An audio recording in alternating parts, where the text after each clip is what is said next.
La calor que patirem ahir avui ens ha passat factura. Tinguérem temperatures màximes entre els 35 i els 38 graus en punts del centre i de l'interior i temperatures també molt caloroses en punts de la costa, tocaren els 33-34 graus. Això ha fet que les temperatures no hagin baixat fins a última hora de la nit i matinada i marcant valors sempre per damunt dels 25 graus en punts de la costa amb un ambient molt humit. La nit ha sigut més fresqueta en punts de l'interior i avui agrairem que no farà tanta calor. Tindrem un dia calorós, especialment al centre i al sud de la comunitat, temperatures més baixes al nord del territori, bufarà una miqueta de vent de mestral a primera hora de matí, veurem el pas d'alguns núvols, difícilment deixaran alguna precipitació i temperatures més baixes al nord, al centre i sense massa canvis conforme es desplacem cap al sud de la comunitat. A les imatges del satèl·lit Meteosat apenas veiem alguns núvols al nord del territori, núvols que en principi no tindran cap conseqüència, podrien deixar caure esta vesprada alguna goteta, però precipitacions que segurament en tot cas serien inapreciables.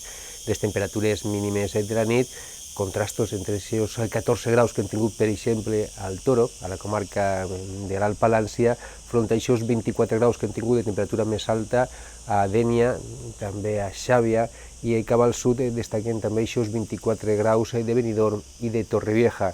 A les capitals, les mínimes han quedat al voltant dels 22 graus. En punts de l'interior també temperatures i del nord de la comunitat un parell de graus més altes que les d'ahir, entre 16, 17 i 18 graus. Una situació meteorològica que fa que tinguem que encara extremar molt la precaució davant dels incendis forestals, perquè sobretot allà on més altes queden les temperatures, al centre i al sud de la comunitat valenciana, el risc d'incendis forestals continua sent molt alt. Entre tots podem marcar la diferència i recorden telefonar al 112 davant de qualsevol incidència.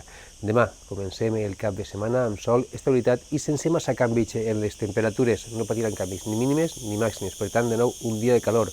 Això sí, amb pocs de núvols al cel, de matí alguns núvols baixos en punts de la costa, de vesprada alguns núvols d'evolució en zones de l'interior, però tampoc de massa evolució, núvols que apenas deixaran les muntanyes una miqueta decorades. I tant el final del cap de setmana com l'inici de la pròxima setmana l'oratge es presenta estable, assolellat i sobretot molt calorós a les comarques del centre i en punts de l'interior. Situació meteorològica de nou marcada per un ascens de les temperatures que portarà els termòmetres per damunt dels 35 graus i fins i tot pròximes als 40 graus a les zones més centrals de València, punts de l'interior i també zones del centre i interior d'Alacant. Una situació meteorològica que potser començaria a donar temperatures una miqueta més baixes de cara a dimecres de la pròxima setmana.